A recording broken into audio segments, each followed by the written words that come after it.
ফিলিস্তিনে যতগুলো শিশুর জন্য হসপিটালে যা খরচ হয়েছে তার 60% রোনাল্ডো নিজের পয়সা থেকে দিয়েছে। বুঝতে পেরেছেন? সব থেকে বেশি হেল্প করেছে রোনাল্ডো, প্লেয়ার, নায়ক, আর্টিস্টদের মধ্যে এই শিশুদের জন্য। ডাক্তার ইউনূস সমস্ত ধর্মের গুরুদেরকে নিয়ে শান্তির বাংলাদেশ করতে চান, আপনার মতামত কি?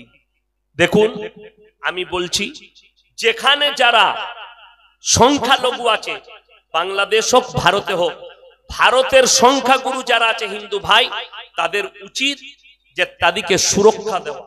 আপনার গ্রামে যদি 10টা হিন্দু ভাই থাকে, তারা সংখ্যালঘু, আপনারা সংখ্যাগুরু, তারা যেন আপনার কাছ থেকে কষ্ট না পায়, এটা আপনাদেরকে খেয়াল রাখতে হবে।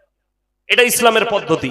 বাংলাদেশে যে হিন্দু ভাইরা আছে সংখ্যালঘু, তারা যেন কোন রকমের কষ্ট মুসলিমদের কাছে না পায়, এটা খেয়াল রাখতে হবে মুসলমানকে।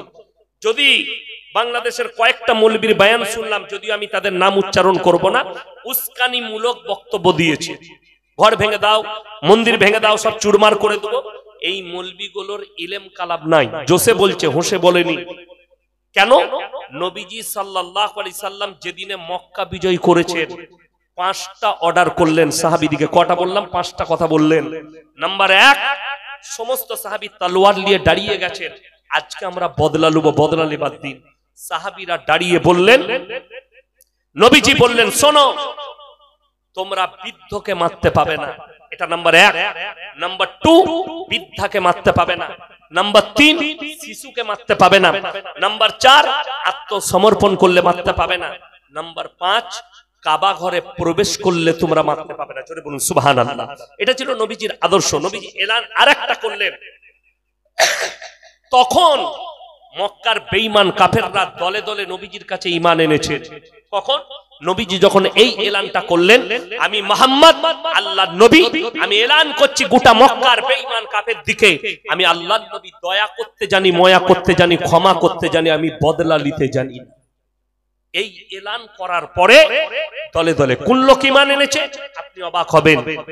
আরে তুমি বদলা নিচ্ছ, কারু মন্দির ভেঙে, কারুর মসজিদ ভেঙে, কারুর ঘর ভেঙে, কোন মেয়েকে, হিন্দু ভাই দিকে, নিরীহকে আপনি অত্যাচার করে, ভারতের হিন্দুরা মুসলিমদের উপর অত্যাচার করে, জয় শ্রীরাম বলে মানুষকে পিটিয়ে মারছে। আরে শ্রীরামজি লজ্জা পাবে তোমার মতো একটা হিন্দুর দ্বারা, যে এটা আমার ভক্ত, যে শ্রীরামজির নাম নিয়ে মানুষ মার্ডার করছে। শ্রীরামজি কোথায় লিখে গেছে? আমার নাম নিয়ে মানুষকে মারবে, আমার নাম নিয়ে মসজিদে ঝান্ডা টাঙাবে, আমার নাম নিয়ে মসজিদ ভাঙচুর করবে। আমি ভারতের হিন্দু ভাইকে বলতে চাই, শান্তি বজায় রাখুন। আপনার কাছ থেকে সংখ্যালঘু মানুষ যেন কষ্ট না পায়। আজকে যেমন ভারতে প্রত্যেকটা মসজিদের নিচে একটা করে মন্দির খুঁজে পাওয়া যায়, শুনেননি? খালি বলছে সার্ভে করতে হবে। তাজমহলের নিচে শিব মন্দির আছে, জামে মসজিদের নিচে একটা মন্দির আছে, আজমিরের নিচে একটা মসজিদ আছে, সব জায়গায়। আর আমি চ্যালেঞ্জ দিয়ে বললাম, আমাকে যদি 3 দিনের জন্য প্রধানমন্ত্রী করেন, যতগুলো এমএলএ, এমপি আর মন্ত্রী আছে, সবারই ঘরের তলায় একটা করে আমি মসজিদ বার করব। এটা চ্যালেঞ্জ। কেন বলুন তো? লোক আমার, প্রশাসন আমার, যাঁচ অফিসার আমার, আমি খালি বলবো নিয়ে গিয়ে ভরে দিই। ওটাই তো হচ্ছে। মুসলমান জানে না, অফিসার ঢুকছে, ঠাকুর নিয়ে গিয়ে ভরে দিচ্ছে, দিয়ে বলছে আর নিচে একটা ঠাকুর ছিল। কষ্টের বিষয়। যেমন আপনাকে উদাহরণ দিই, আগে দেখবেন আমাদের মধ্যে কত মিল মহব্বত ছিল, ছিল না? ছিল না? হিন্দু মুসলিমের মধ্যে একটা ঐক্য ছিল। সেই ঐক্যটা কিরকম কাজে লেগেছিল?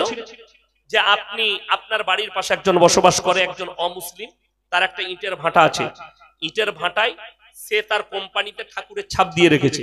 100 বছর আগে আপনার দাদরা বাড়ি করেছে, সেই ভাটা থেকে ইট নিয়ে, বাংলা ভাটা থেকে। সেই বাড়িটা ভাঙতে গিয়ে দেখা গেল সেই ইটেতে ঠাকুরের ছবি। এখন কিছু লোক এসে বলে এটা মন্দির ছিল।